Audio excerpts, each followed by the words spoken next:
and her difficult childhood led to an even more difficult adulthood. She found herself in the revolving door of the justice system for years, which makes what she does now all the more remarkable. She helps women in LA coming out of prison rebuild their lives.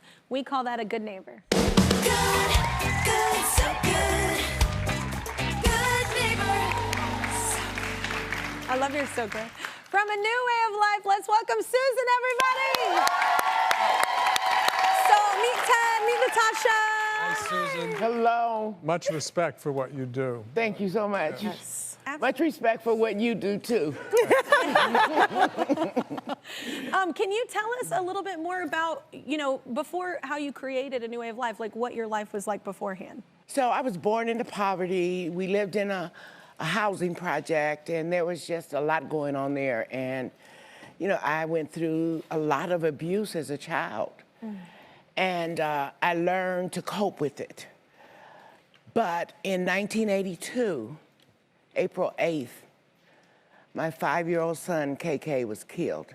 A car hit him, and I just couldn't cope anymore. It was like the straw that broke the camel's back. It was too much. It was too much. And I began to drink. I drank escape. And I started to use drugs. It escalated drug use. And for the drug use, I was incarcerated. And they let you out of prison with $200, no ID, no social security card.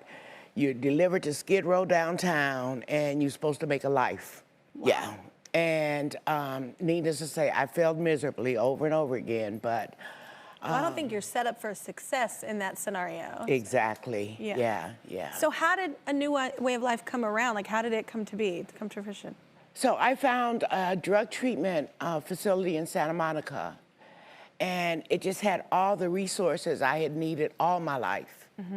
And I got sober. That's a blessing that you found it. It's a blessing. It was like, I got lucky. I really got lucky, I think. And I got sober, and it took 100 days of treatment to totally turn around all that trauma, all that abuse.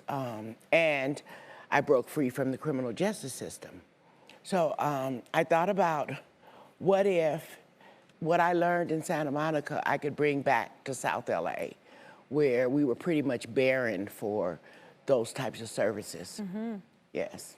That's amazing. So after rehab, you launched A New Way of Life. So how did you get it started? Because to start something like that is a huge endeavor.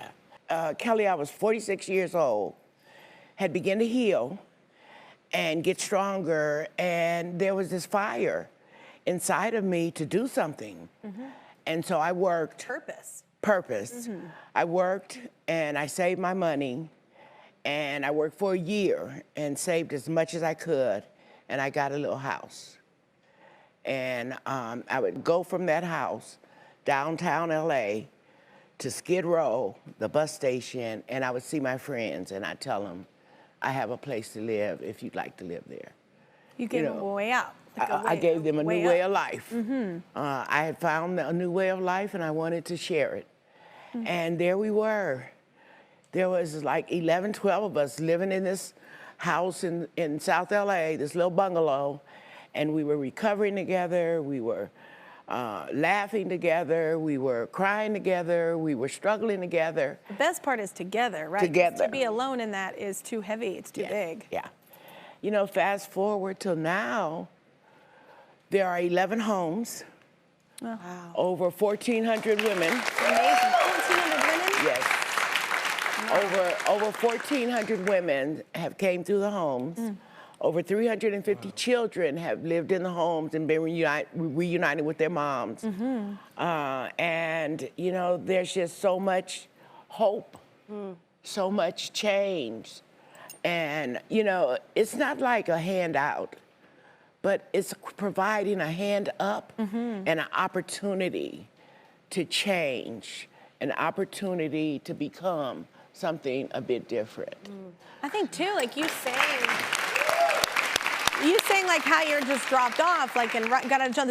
There's no opportunity there. There's no hope there. Like how you're dropped off. So the fact that you come and get them, you bring them somewhere, you say, just to have. I feel like, I don't know if y'all feel like, if there's ever been like a dark time for me or like just a real negative situation happening, like just the smallest ray of someone believing in you, or, you know, there being hope at the end of the tunnel can really change things and take a 180. Yeah. Have you ever been like that? Have you felt something so negative you make it positive? To have someone see you Yeah. is a Yeah. powerful thing, and not just your circumstance. I feel like so many times we're defined by what we've done and not what we could do. Or capable of. And capable of. And so your work is just incredible for you to be able to reach out and see people as whole and as human and full of potential is really something. And it's so smart. Yeah. It's so smart. And every one of us should be supporting groups like you, supporting your group, because instead of doing nothing and having, it's 70%, I think,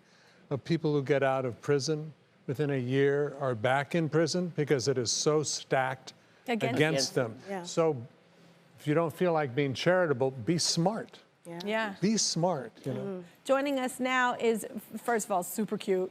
And she's one of those women. So say hi to Evie. So how did you connect with Susan at A New Way of Life?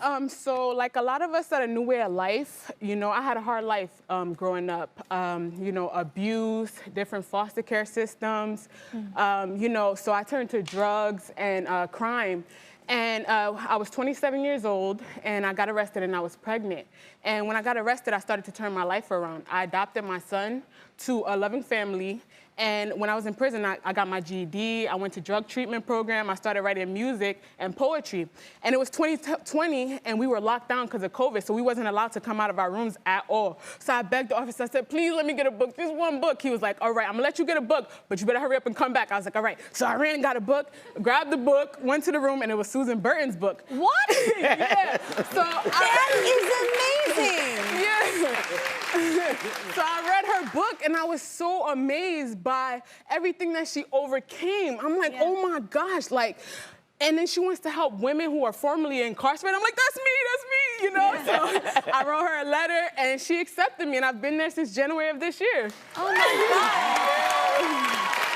God. But you've been with him for, you said, a few months? Yeah, 2 months now. Yeah, so how's it going? Oh my goodness, like they provide me with everything a person who's coming out of prison would need to have a, you know, a successful life. Yeah. Drug treatment, therapy, a loving home. The staff there, they're so kind and they're not judgmental at all. Like, I don't feel like I'm in a program or institution. Yeah. You know, they just motivate me every day and remind me of who I am and what my value is and what I'm capable of on a daily basis.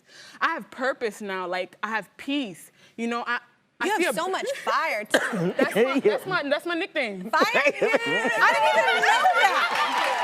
Yeah, that's my nickname.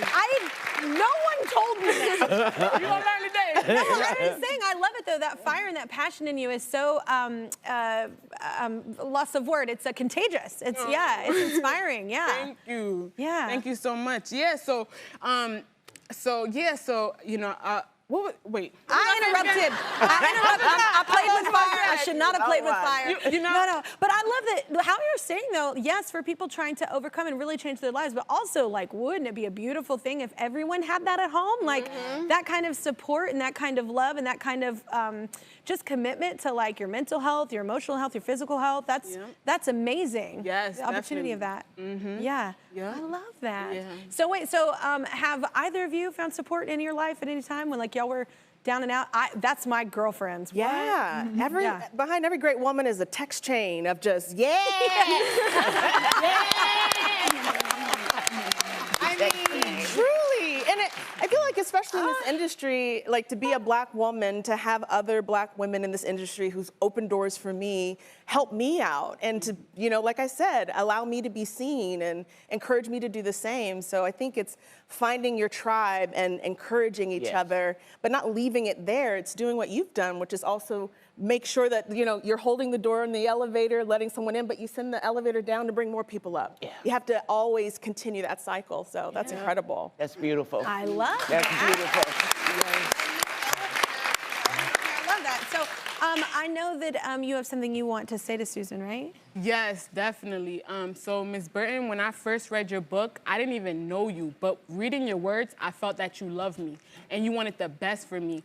And, you know, ever since being in your program, you have showed me so much love and pushed me to be the best me possible. And I want to thank you so much because you were a stranger in my life, but you accepted me in your home, you trusted me, and, you know, you're providing me with everything I need to be the best person possible when I had no family or no one. So I want to say thank you so much. I appreciate what you're doing for us. And keep it up, man.